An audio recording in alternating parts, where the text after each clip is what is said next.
In one of the most stunning reversals in recent WNBA memory, the undefeated New York Liberty, widely considered the league's most dominant force, were dismantled by the Indiana Fever in a high-octane showdown fueled by the explosive return of Caitlin Clark.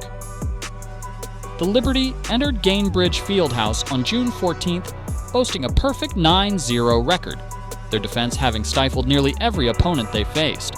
They had yet to show any cracks in their armor, steamrolling elite teams and leading many analysts to speculate whether a perfect season was within reach.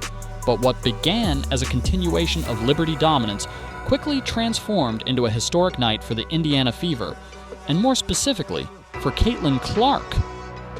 Absent for the last 5 games due to a quad injury, Clark wasn't just returning to form. She was prepared to change the entire trajectory of the WNBA season.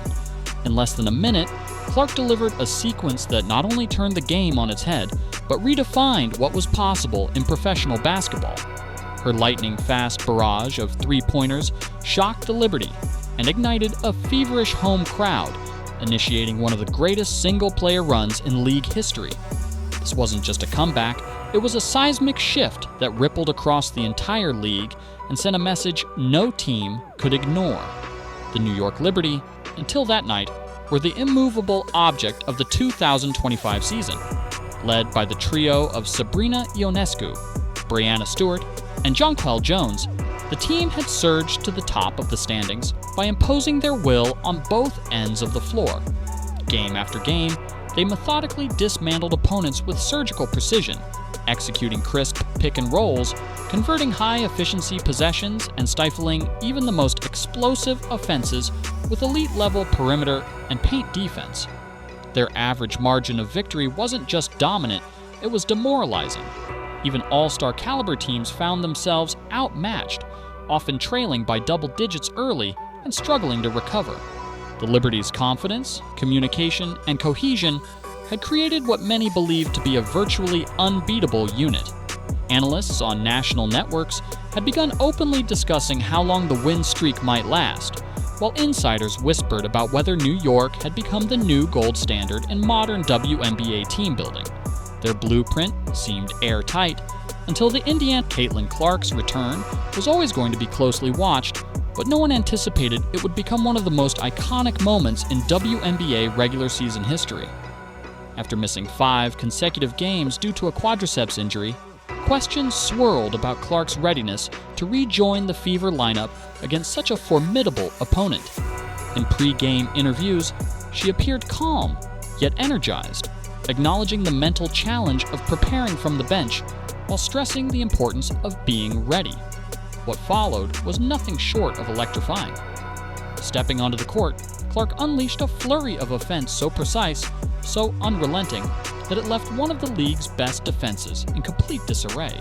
Within 38 seconds, she nailed 3 long-range three-pointers from distances most players wouldn't dare attempt, erasing the Liberty's 11-point lead and tying the game. Fans at Gainbridge Fieldhouse erupted as momentum shifted violently in favor of Indiana. Her quick-fire burst not only restored confidence in the Fever locker room, but destabilized the Liberty's mental edge. Clark wasn't just healthy, she was making history. Those 38 seconds didn't just alter the pace of a single game, they rewrote the playbook for how a superstar can seize control in real time. Clark's sequence began with a 34-foot bomb that caught the Liberty defense off guard. A few possessions later, she pulled from 31 feet. Again, no hesitation, no rim, all net. The final shot, from virtually the same distance, solidified a 9-point swing that transformed the game's narrative in under a minute. Each shot was met with growing disbelief, from the opposing bench, from commentators, and even from Liberty star Breanna Stewart, who couldn't help but smile in stunned admiration. Coaches called for immediate timeouts. The Liberty scrambled to reset, but the damage was already done. Clark's 38-second explosion wasn't just a personal highlight, it was a psychological turning point that dismantled the Liberty's composure and reignited belief in a Fever squad still searching for identity earlier in the season. In those 3 possessions, Clark reminded the world why she's considered one of the most dangerous scorers in the game. By the final buzzer, Clark's stat line had entered uncharted territory, securing her place in the record books with one of the most complete performances ever recorded in a WNBA game. She finished with 30 points, 8 rebounds, 9 assists, and 7 made three-pointers, a stat combination that has never been achieved in league history. Not by Sue Bird, not by Diana Taurasi, not by Candace Parker. Clark became the only player to ever reach those exact figures in a single game, a feat made even more astonishing considering it came against the undefeated defending champions. Her shooting efficiency from deep was particularly lethal, with every attempt appearing effortless and perfectly timed.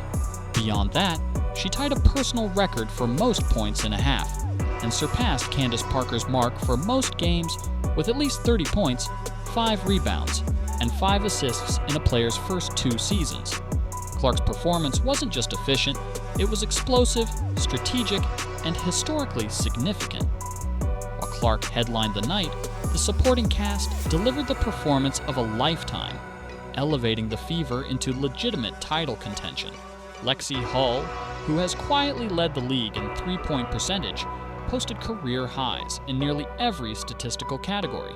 Her accuracy from beyond the arc helped stretch New York's defense, giving Clark the space to operate freely. Aaliyah Boston, meanwhile, showcased her rare combination of strength and vision, becoming the only center in the league to average over 4 assists per game. Her playmaking out of the high post forced Liberty defenders into constant rotation. Kelsey Mitchell added 22 points, many of which came in critical moments to stop New York's late runs. And off the bench, veteran Sydney Colson contributed 10 points and 6 assists, maintaining rhythm and energy when the starters rested. The Fever, once reliant on Clark for scoring, now looked like a fully realized unit, one where the Liberty, long praised for their elite pick-and-roll schemes and defensive discipline, found themselves outcoached and out-executed on both sides of the floor. Indiana's defensive adjustments were smart, aggressive, and highly effective. They shut down New York's perimeter weapons, disrupted passing lanes, and consistently forced the Liberty into unfavorable matchups. Jonquel Jones was neutralized in the paint, while Stewart and Ionescu struggled to find rhythm under relentless pressure. The Fever's game plan was clear: take away first options, force mid-range jumpers, and push tempo in transition. And it worked. By the time the fourth quarter arrived, Indiana had not only seized control of the game, they had broken the Liberty's system. Analysts began referring to the performance as the blueprint for how to challenge New York. More importantly, they saw a young team discovering how to impose its own identity against the league's best. Stephanie White, the Fever's head coach, emphasized post-game that this performance was a testament to team unity, resilience, and preparation. Her players echoed that sentiment. It wasn't just the talent on display, it was the cohesion. From communication on defense to the precision of the ball movement on offense, the Fever played like a team that trusted each other deeply. Clark may have been the spark, but the fire came from every corner of the roster. Their ability to withstand Liberty scoring runs and respond with their own defined a new level of maturity. They hit shots, forced stops, and never looked rattled. White's vision for a team-first culture, where every role is honored and every contribution matters, came to life on the biggest stage possible. And in doing so, Indiana proved that they are no longer just a team with a superstar. They are a system, a unit, and now a legitimate championship threat. The final score, 100-2 to 88, was more than a box score. It was a declaration. Indiana not only handed the Liberty their first loss of the 2025 season, they did so in dominant, record-breaking fashion. They became the first team to put 100-plus points on New York this season.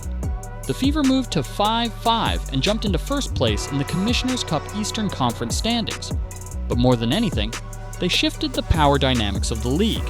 Suddenly, the Liberty weren't untouchable. Suddenly, teams believed again. Clark's return didn't just energize her own squad, it reignited the competitive fire across the WNBA. It reminded everyone that titles aren't won with win streaks alone. They're earned through grit, adaptability, and resilience.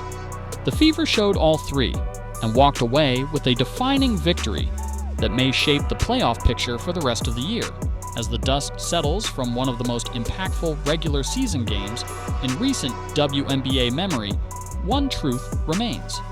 The Indiana Fever are no longer just Caitlin Clark's team. They're a problem for everyone. This wasn't a fluke. It wasn't luck. It was the culmination of preparation, timing, and pure competitive fire. The records speak for themselves. The numbers tell a story, but what lingers most is the feeling, the unmistakable sense that something has changed. When Clark hit her third three-pointer in under 40 seconds, the air shifted.